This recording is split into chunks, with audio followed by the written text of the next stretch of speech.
What's up YouTube, I'm Vaughn and this is the Gear channel where we discuss collectibles, hobbies, compare games from tabletop to video games. And today's episode we have a very special review, one that is definitely worth a subscribe, and that is my pure Ogdoadic that topped the Friday night Cardbrawler tournament. Yes, you heard me, we actually topped with just pure Ogdoadics. And I'm talking about no Chaos, no Invoke, no Dragon Links, and no Lair of Darkness. Just pure Ogdoadics with a shitload of hand trap. And one of the best thing about playing pure Ogdoadics is that there is no counterpart to it. So if you're playing like Invoke, why don't you just play Invoke and Shadows? If you're playing some Dragon Links with it, why don't you just play pure Dragon Links? And if you're playing Lair of Darkness, wouldn't you better off just play Infernoids? At least they contribute on your opponent's turn. But with pure Ogdoadics, no one can say nothing. And this deck definitely has a lot of potential because we were being decks that were full power Tri-Brigade Zoo, even pre-ban list. With the new ban list, we're definitely going to test more with this pure builds. With that being said, let's get started. Here is my pure Ogdoadic deck. So starting first, we have 40 cards in the main, 15 in extra, and 15 inside. So let's start with the main. So we're going to put these on the side. Alright, starting first with the hand traps, we have 3 Cyphering Gammas, the 1 Driver, 2 Phantasmes, which is honestly an amazing card, especially for draw power. It was perfect. Then we have 2 Joel and Lockbirds, 2 Ash. So you're going to notice a pattern that a lot of this stuff is actually by 2s, but it's because the deck really thins a lot. So you actually don't really want to play 3 ofs because then you're going to just have multiple copies of the same hand traps in your hand by the amount of thinning you're going to do. Especially if you're playing like Snake Rain, you have higher chance of just drawing the same hand trap. So that's why you want to play at 2. Then we have the 2 Artifact Lancier, which is honestly amazing, especially with Gamma. If you go Gamma and you activate the Artifact Lancier on your opponent's turn, then the Gamma and the Driver does not banish at the end phase, so you could actually use them to synchro summon on your turn, which was amazing to make Omega with. Now we have the Ogdoadic monsters. So we have 3 Naya. And the reason why we're playing 3 Naya is because this is the one that has the most recursion. Like you can actually do a lot of plays just on its own, and especially just as a normal summon, you still plus off it. Then we have 2 Nunu. I was debating and kind of regret not playing the third one, but the deck is really tight on 40 cards, so 2 seemed pretty good. Then we have the 1 Flogos, the 1 Zoa, which helped with a lot of the hand looping. Then we have 1 King, 1 Dark, Curse, and then 1 Dark. Then we have the King, and then we have the King, which honestly, if you have these 2 on the field, this actually really hurts your opponent. They're not small beat sticks, but also your opponent is going to have a hard time of actually playing around these guys. Then we have the 1 Overlord.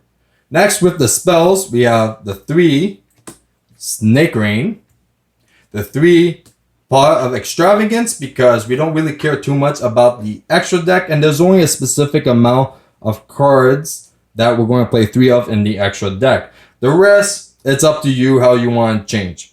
Then we have 2 Triple Tactics, 2 Ogdoadic Water Lily. Now, you could get away with playing 1, but for follow-up turns, 2 seem perfect. And then finally, we have the 1 Called by the Grave. Now we're going to go into traps with the 2 Imperm. Now, let me tell you about this. I am very tempted of switching these for Effect Veiler because with Effect Veiler, it would not conflict with a lot of your other hand traps. So Imperm had a lot of issues when I had Phantasme or even Gamma, because when you summon them first, you won't be able to use your Imperms. So Effect Veiler kind of avoids that. So that's why I would recommend, if you guys want to switch Imperms for Effect Veilers, that would be completely fine. Then we have two Rivalries of the Warlord, which definitely won a lot of games, especially against Tri Brigades. This thing actually shut them down when they were trying to banish to special. You chain this. A lot of people forget that Tri Brigades, it's all different types. It's the same attribute, but Rivalry actually hurts Tri Brigade. And also against even Drytrons, okay, they're just focusing between machines and fairies, so you could definitely lock them down.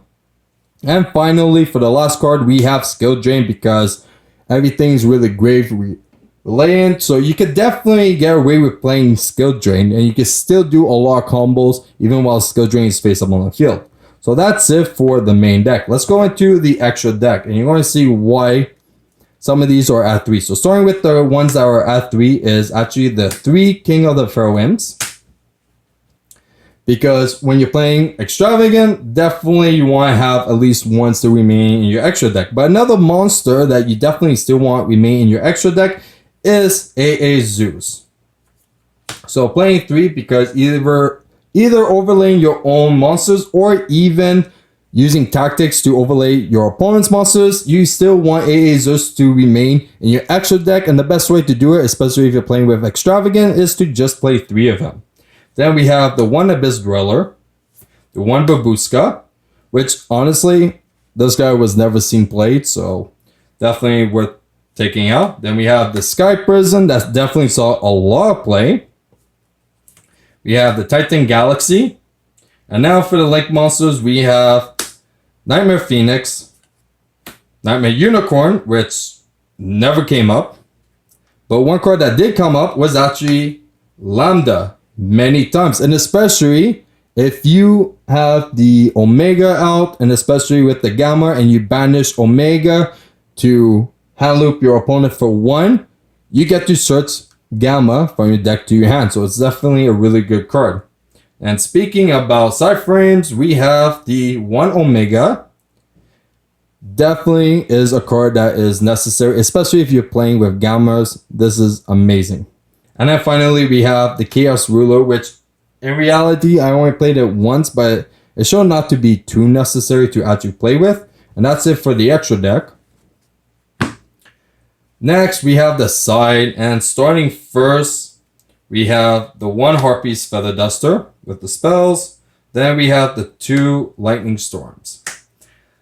So like before, we're still sticking with the 2 ratios, because this deck really thins out a lot with the draw power, with the milling, with foolishing, and a lot more draw power. You definitely want to stick things to 2. Then we have 2 Twin Twisters, 2 Cosmic Cyclones, 2 Dark Ruler No More, and now getting into more hand traps, we have 2 Effect Veilers, which I would definitely switch it with the Infirms, 2 Ghost Bells, and finally 2 Nibiru's. And that's it for the side.